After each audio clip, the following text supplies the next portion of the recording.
Ok, vamos a desempacar esto.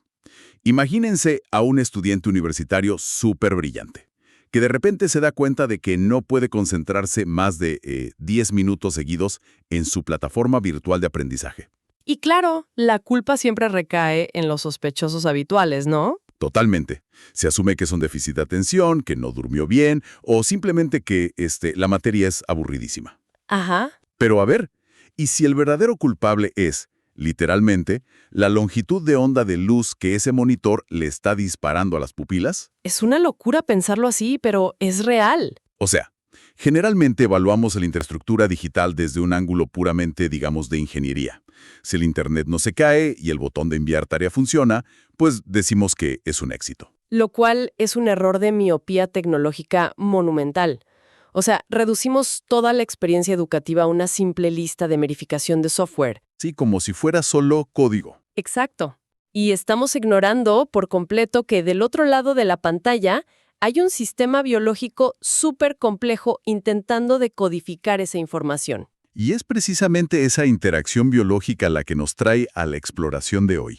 Tenemos sobre la mesa un texto académico del 2026, fascinante, que se llama Neuroestética del color en el aprendizaje virtual universitario. Un trabajo increíble. Sí, es una investigación súper exhaustiva de Edwina Arcia y Antonella Frusella. Y nuestra misión en esta inmersión profunda es desglosar un concepto que, francamente, cambia todas las reglas del juego. Totalmente. Resulta que los colores en nuestras pantallas no son una simple capita de pintura digital para que la plataforma se vea bonita. No, para nada. El planteamiento central del libro, digamos, saca el color de esa caja del diseño gráfico tradicional y lo posiciona como un puente cognitivo real. ¡Wow! Sí, estamos hablando de herramientas neurocognitivas inmensamente poderosas. La radiación lumínica específica de un color tiene la capacidad comprobada de alterar físicamente los estados del cerebro. O sea, modula nuestras emociones físicamente. Sí, modulan respuestas emocionales y al final del día dicta si alguien va a lograr absorber información compleja o si su cerebro va a rechazarla por completo. Ok, pero para entender la magnitud de este impacto, hoy en día creo que primero hay que mirar un poco la evolución de este terreno. Claro. Porque, según las autoras, la educación universitaria sufrió una metamorfosis radical. Los entornos digitales pasaron de ser una herramienta totalmente opcional, algo periférico, a ser el núcleo absoluto del ecosistema. Las investigadoras usan un término buenísimo para esto. Le llaman formatización. Formatización, ¿ok? Sí, para describir esta actualización constante. Si viajamos un par de décadas atrás, a los inicios de plataformas como Moodle o Canvas, Que eran súper básicas. exacto, nacieron bajo la lógica de la web 1.0. O sea, eran meros repositorios de archivos. Literal. El proceso era totalmente unidireccional. Un profesor daba su clase en un aula de ladrillo y luego subía un PDF a la red para que lo descargaran. Era una transacción fría. Sí, sí, totalmente. Pero claro, con el salto hacia la web interactiva y especialmente con las proyecciones hacia lo que el texto denomina la web 6.0, esa plataforma ya no es un estante en la nube. Mutó en el ecosistema total de la vida académica. Fíjate que la imagen que me viene a la mente con esto es la de esos viejos archiveros de metal que solían estar en los sótanos de las oficinas. Uy, sí, súper fríos. Fríos, grises, puramente utilitarios. Uno solo iba a ese archivero para sacar un papel e irse lo más rápido posible, porque claramente no era un hábitat. Claro, no querías quedarte ahí. Exacto. Pero hoy, ese archivero digital se expandió hasta ser el campus universitario completo. O sea, contiene la biblioteca, la cafetería, la sala de debates, Todo ocurre ahí. todo. Por ende, la arquitectura visual de ese espacio ya no se puede tratar con la misma negligencia que un cajón de metal gris. Elegir los colores de ese campus digital es tan crítico como decidir la iluminación de un edificio real. Lo fascinante aquí es que la razón por la que esta arquitectura virtual importa tanto reside en las bases mismas de cómo asimilamos información. A ver, explícame eso. El texto conecta este diseño con el paradigma constructivista. Y aquí citan a teóricos gigantes como Jean Piaget y Lev Vygotsky. Clásicos de la pedagogía. Exactamente. Desde la biología del aprendizaje Adquirir conocimiento no es un acto pasivo, es un proceso súper activo y sobre todo social. O sea, no somos esponjas nada más. No, para nada. El cerebro humano necesita sentirse en un entorno seguro, que sea estimulante y conectado para poder pasar de ese modo de supervivencia al modo de exploración. ¿Y qué pasa si la plataforma es un desastre visualmente? Pues si es visualmente hostil, fría, o si está, digamos, dominada por esos típicos fondos blancos deslumbrantes que te aíslan, eso entra en conflicto directo con esa necesidad biológica. ¡Wow! Te estresas sin que te des cuenta. Sí, te genera un estrés de bajo nivel y desmotivación y básicamente fuerza la mente a un aprendizaje que es puramente memorístico y superficial, porque el entorno simplemente no fomenta la construcción profunda de ideas. ¿Ok? Si aceptamos esta premisa de que el entorno digital es verdaderamente nuestro nuevo hábitat, entonces la pintura de esas paredes virtuales tiene consecuencias físicas súper directas. Así es. Y aquí es donde siento que la investigación da un salto espectacular, desde la teoría del arte hacia la biología pura. El texto introduce el concepto de la neuroestética del color. Que es un concepto clave en este análisis. Pero, a ver, quiero aclarar algo, porque creo que cualquiera que nos escuche ha oído hablar de la psicología del color, ¿no? Esa típica nota de revista que dice que el azul relaja o que las hamburgueserías usan rojo para darte hambre. Claro, el típico mito urbano del diseño. Exacto. ¿En qué se diferencia realmente esta neuroestética de esos conceptos tradicionales? La diferencia está en la profundidad del mecanismo. La psicología del color tradicional suele quedarse en el ámbito de las asociaciones culturales o las respuestas emocionales más superficiales. Ok. La neuroestética del color, en cambio, es una disciplina híbrida. Entrelaza la neurociencia, la psicología cognitiva y el diseño instruccional. O sea, va directo al cableado del cerebro. Literalmente. No se pregunta solo qué se siente al ver un color, sino qué circuitos neuronales se están encendiendo. Demuestra que ciertas longitudes de onda activan funciones ejecutivas superiores en la corteza prefrontal. Estamos hablando de cosas pesadas. Muy pesadas. Es la maquinaria responsable de la planificación, la toma de decisiones, la atención selectiva, la memoria de trabajo. O sea, el color actúa como un modulador directo de la sinapsis. Y de hecho, las autoras respaldan esto con evidencia empírica fascinante. Citan un estudio súper revelador del 2009. El de Mehta y Xu. Exacto, el de Mehta y Xu, que ilustra estos mecanismos con una precisión loquísima. En este experimento pusieron a distintos grupos a hacer tareas cognitivas en entornos digitales con diferentes colores predominantes. Y los resultados fueron súper claros. Contundentes. Los grupos que trabajaron en un entorno rojo superaron por mucho al resto en tareas de memoria y atención al detalle. ¡Wow! O sea, eran más rápidos detectando errores de ortografía, revisando puntuación, recordando datos. Básicamente el rojo ponía el cerebro en un estado de vigilancia extrema. Como en modo alerta. Sí, y por otro lado, el grupo expuesto a un entorno predominantemente azul arrasó, pero en pruebas de creatividad, inventiva y pensamiento lateral. Es que los mecanismos evolutivos detrás de eso son increíbles. Si lo piensas, a lo largo de la evolución humana, el color rojo siempre ha señalado urgencia. Peligro. Peligro, sí, o recursos críticos como sangre o frutos maduros. Entonces, a nivel fisiológico, exponerte al rojo provoca microliberaciones de adrenalina. Claro, te activa físicamente. Te acelera un poco el ritmo cardíaco y estrecha el enfoque de las pupilas. Obliga al cerebro a concentrar todos los recursos en el detalle inmediato. Tienes todo el sentido del mundo. Y en contraste, el azul está asociado evolutivamente con el cielo abierto, con fuentes de agua tranquilas. Al percibir azul, se activa el sistema nervioso parasimpático. El que te relaja. Exacto. Reduce la excitación. Y esto permite que el cerebro active lo que en neurociencia llaman la red neuronal por defecto. Ese estado mental que te permite, digamos, divagar, conectar ideas distantes y ser mucho más abstracto y creativo. Pero, a ver, el libro de Arcia y Fruschella también lanza una advertencia bastante severa sobre esto. Dicen que la neuroestética funciona casi como la farmacología, o sea, la dosis hacia el veneno. Totalmente.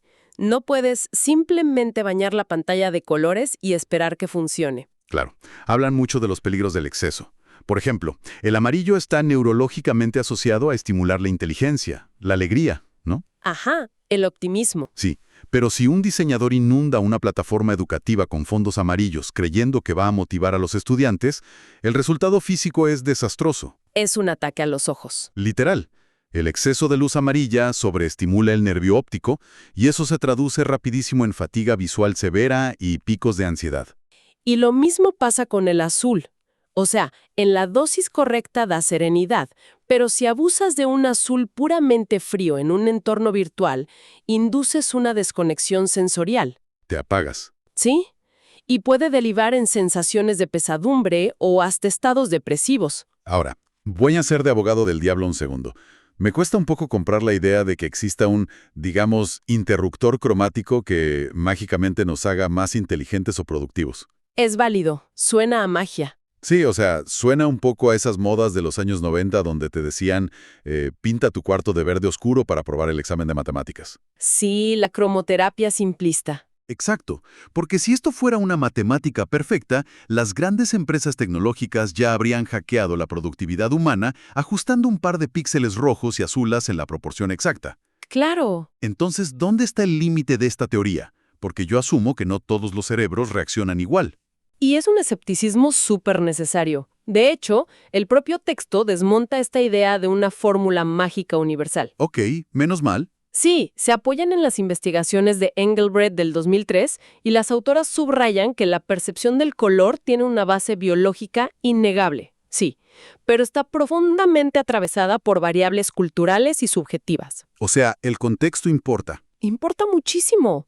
Un color no impacta igual en el cerebro de un adolescente que creció jugando videojuegos con interfaces súper saturadas que en el cerebro de un adulto mayor que procesa los estímulos a un ritmo distinto. Tiene lógica. Las experiencias previas, la edad, el contexto cultural, todo eso altera cómo tu corteza visual interpreta el estímulo. La neuroestética no busca un santo grial de un solo color universal, sino un equilibrio adaptativo.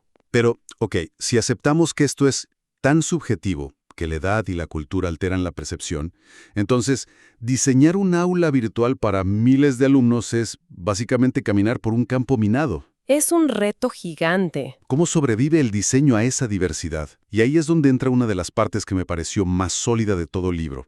Las autoras no se quedan teorizando, llevan estos conceptos al mundo real con un caso de estudio etnográfico fenomenal. Sí, usar la metodología etnográfica es clave porque están observando el comportamiento en su hábitat natural, no en un laboratorio estéril. Exacto. Y el estudio documenta a 3 actores que son polos opuestos en el ecosistema universitario. Ajá, perfiles súper distintos. Tenemos a un profesor universitario que es ingeniero industrial súper pragmático y estructurado. Luego a una estudiante de la carrera de educación de 4º semestre. Y finalmente a una coordinadora regional con 45 años de servicio, distintos frente a la misma pantalla. Y lo asombroso de esa parte es que, a pesar de esa inmensa brecha generacional, los hallazgos biológicos convergieron en puntos súper específicos. ¿En qué coincidieron? Por ejemplo, todos confirmaron que los tonos fríos, específicamente los azules suaves y los verdes, son los vencedores indiscutibles para sostener la concentración leyendo por horas. ¿Y eso por qué pasa biológicamente? Por razones puramente mecánicas, las longitudes de onda de estos colores fríos producen una menor dispersión de luz dentro del ojo. Ok. Entonces, eso relaja los músculos ciliares y reduce drásticamente la fatiga visual. Es física pura. ¡Wow! Y al analizar el otro extremo, el de los colores cálidos, ¿qué encontraron? Pues vieron que los tonos cálidos y vibrantes son herramientas excelentes como anclas visuales.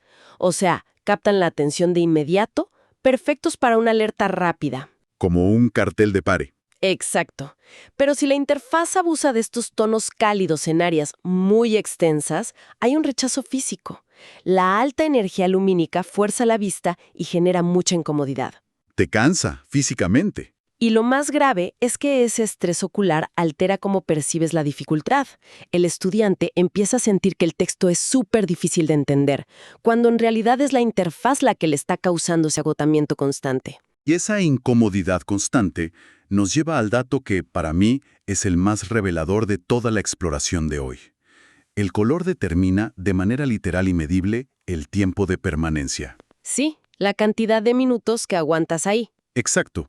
Solemos pensar que un estudiante abandona un foro por flojera o por falta de disciplina. Claro, lo culpamos a él. Pero la investigación demuestra que frente a un mal diseño cromático, el cerebro entra en un estado de agotamiento y activa un mecanismo de defensa. Te desconecta. Un mal diseño visual literalmente expulsa a la gente del aula virtual. Si conectamos esto con el panorama general, todo este fenómeno se explica con un concepto fundamental en la neurociencia cognitiva, el ruido cognitivo. Ruido cognitivo. Las autoras hacen muchísimo énfasis en esto. Lamentablemente, en el 90% de las plataformas, el fondo por defecto es un blanco cegador y a veces le suman acentos fluorescentes horribles. Sí, esos verdes chillones. Bueno, ese resplandor no es neutral. Actúa como ruido cognitivo puro en tu cerebro. Aquí es donde se pone realmente interesante, porque para entender el impacto del ruido cognitivo, imagínense esto. A ver. Intentar comprender cálculo matemático o historia en una pantalla con un fondo blanco intenso es el equivalente neurológico a intentar estudiar mientras alguien toca una trompeta desafinada a 1 metro de tu oreja. Qué buena analogía. O sea, el sonido no tiene nada que ver con las matemáticas, pero acapara toda tu atención. Es una analogía súper precisa para explicar el consumo metabólico. El cerebro humano opera con una cantidad estrictamente finita de recursos atencionales y de glucosa. No tenemos energía infinita. Hará nada. Cuando la pantalla emite un blanco nuclear constante, sin ninguna jerarquía, la corteza cerebral gasta una energía metabólica brutal solo para filtrar ese ataque visual y lograr enfocar las letritas negras. Claro, estás peleando contra la pantalla. Esa luz brillante compite por los recursos de tu cerebro. Como resultado, el estudiante no usa su intelecto para asimilar la materia, usa su energía para defenderse de la interfaz. Te quedas sin combustible más rápido, y por eso el tiempo de permanencia se desploma. Entonces, entendiendo este costo metabólico y el ruido visual al que nos exponemos, la pregunta obvia es, ¿la aplicación práctica? ¿Cómo arreglamos esto? Exacto. ¿Cómo diseñas un entorno que funcione a favor de la biología? Y el libro responde con 2 grandes conceptos: el diseño inclusivo y el uso del color como un significante icónico. Ese concepto de significante icónico es vital en semiótica. Es un signo visual que el cerebro asocia inmediatamente con un significado, sin tener que leer una sola palabra. O sea, un código intuitivo. Sí, aplicado al diseño virtual, significa establecer el color como un lenguaje no verbal estrictamente estructurado. Es aprovechar que tu corteza visual procesa el color milisegundos antes de que los centros del lenguaje puedan siquiera decodificar las letras. Es como darle a la mente un mapa de atajos. Exactamente. Si una plataforma es una ciudad, un diseño sin estructura de color es como manejar sin semáforos, un caos. Pero con la neuroestética, automatizas la navegación. Y el texto propone asociaciones que deberían ser estándar. Por ejemplo, el rojo solo para alertas de urgencia o fechas límite inminentes. Para aprovechar esa adrenalina. Exacto.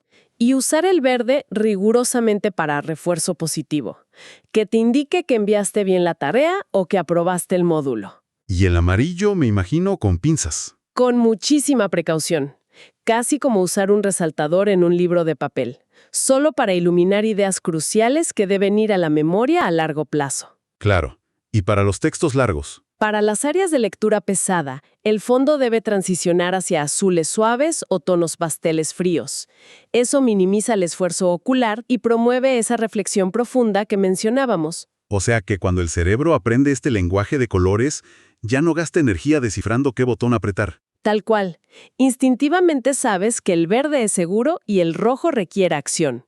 El contenido, digamos, se segmenta automáticamente en bloques digeribles. Además de esa eficiencia puramente funcional, hay un nivel de diseño que aborda algo más psicológico, que es el sentido de pertenencia. Súper importante en la virtualidad. Porque la educación virtual puede sentirse súper solitaria y apátrida, y el libro plantea que usar estratégicamente los colores institucionales mitiga un poco esa frialdad cibernética. Te hace sentir parte de algo. Exacto. Genera una cohesión grupal inconsciente. Y esto se enlaza mucho con la gamificación. Por ejemplo, reservar un color dorado brillante única y exclusivamente para dar insignias por logros. Ah, el golpe de dopamina. Literal. Desencadenas microrespuestas de dopamina en los circuitos de recompensa. Sin embargo, todo este refinamiento de la neuroestética colapsa por completo si no se fundamenta en un principio ético que el texto subraya muchísimo: la accesibilidad. Claro, no todos ven igual. Exactamente.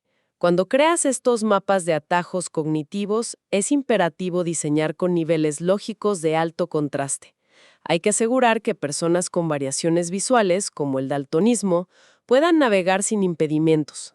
Es democratizar el espacio. El diseño accesible nivela el campo de juego. El objetivo supremo no es hacer que la plataforma se vea bonita, es lograr que el 100% de la energía metabólica del estudiante se invierta en aprender y debatir. Y que 0% se desperdicie peleando con una pantalla mal diseñada. Tal cual. Esencialmente, es liberar al intelecto de la burocracia visual. Recapitulando todo lo que exploramos hoy, en este análisis del trabajo de Arcia y Fruschella, queda súper claro que los colores en las pantallas van mucho más allá de lo estético. Son herramientas neurocognitivas. Y para quienes nos escuchan, ya sea que estén tomando un curso, diseñando una presentación para el trabajo o haciendo una página web, hay una verdad ineludible. Sí. Los cerebros de quienes interactúan con esas pantallas están siendo moldeados, guiados y en cierta forma manipulados por las decisiones cromáticas. Entender esto es tener una ventaja cognitiva colosal hoy en día. Totalmente de acuerdo. Y de hecho, toda esta inmersión en los engranajes biológicos de la percepción plantea una pregunta importante. ¿Cuál sería? Hemos visto cómo nuestra atención, la memoria y la creatividad pueden ser dictadas casi automáticamente por los fotones de luz que emite una pantalla. Sí, por la longitud de onda. Entonces, frente a esa realidad biológica, cabe preguntarse cuánto de nuestro agotamiento mental crónico al final del día es realmente culpa de nuestras propias limitaciones intelectuales. ¡Wow! ¡Qué buena pregunta! ¿Y cuánto de nuestro éxito o fracaso está siendo predeterminado en silencio por un grupo de diseñadores anónimos que controlan las plataformas donde pasamos toda nuestra vida académica y laboral? Es una perspectiva fascinante y a la vez súper inquietante, porque esa arquitectura virtual está interactuando directamente con nuestras neuronas todos los días. Todo el tiempo. Tal vez, la próxima vez que alguien sienta una incapacidad total para concentrarse frente a la pantalla, deba considerar que el problema no es la falta de café, Seguramente no lo es. sino un ataque frontal de ruido cognitivo. Ojalá, a partir de hoy, quienes nos escuchan puedan observar los espacios digitales que habitan, literalmente, bajo una luz completamente nueva. Hasta la próxima.